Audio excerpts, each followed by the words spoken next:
Hi friends, welcome to Deepa Dharma kitchen. இன்றைக்கி வந்து சாஃப்டான சப்பாத்தி எப்படி செய்யலாம் பார்க்கலாங்க.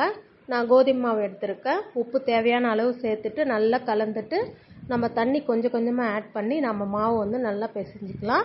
மாவு வந்து ரொம்ப டைட்டாக பிசைக்கூடாது, நம்ம பூரிக்கு தான் டைட்டாக பிசையணும். சப்பாத்திக்கு கொஞ்சம் வந்து இலக்காக பிசையணும், ரொம்ப இலக்காவும் பிசைஞ்சாதீங்க, தரட்டை வராது உங்களுக்கு. அப்புறம் 1 டேபிள் ஸ்பூன் நெய் போட்டு நம்ம மாவு வந்து நல்லா பிசைஞ்சிட்டு நம்ம வந்து ஒரு 1/2 hour நல்லா ஊற வச்சிடலாம். இந்த மாதிரி நான் ட்ரையாங்கிள் ஷேப்பில் வந்து மடித்து தேய்ச்சிக்கிறேன். நீங்கள் நார்மலாக தேய்ச்சா கூட உங்களுக்கு நல்லா தான் வரும். அதே மாதிரி நம்ம நெய் போட்டிருக்கனால நம்ம உடனே செஞ்சால் கூட இந்த சப்பாத்தி மாவு வந்து சப்பாத்தி நல்லா சாஃப்டாக தான் வரும். இங்கே பாருங்கள், ட்ரையாங்கிள் ஷேப்பில் மடித்தனால உங்களுக்கு நல்லா பூரி மாதிரி நல்லா எலும்பி வருது. சப்பாத்தி நல்லா ஈவனாக தேய்ச்சிடுங்க. இங்கே பாருங்கள் எவ்வளோ சாஃப்டாக இருக்குது சப்பாத்தி. இந்த சேனல் பிடிச்சிருந்தா லைக் பண்ணுங்கள், ஷேர் பண்ணுங்கள், சப்ஸ்கிரைப் பண்ணுங்கள்.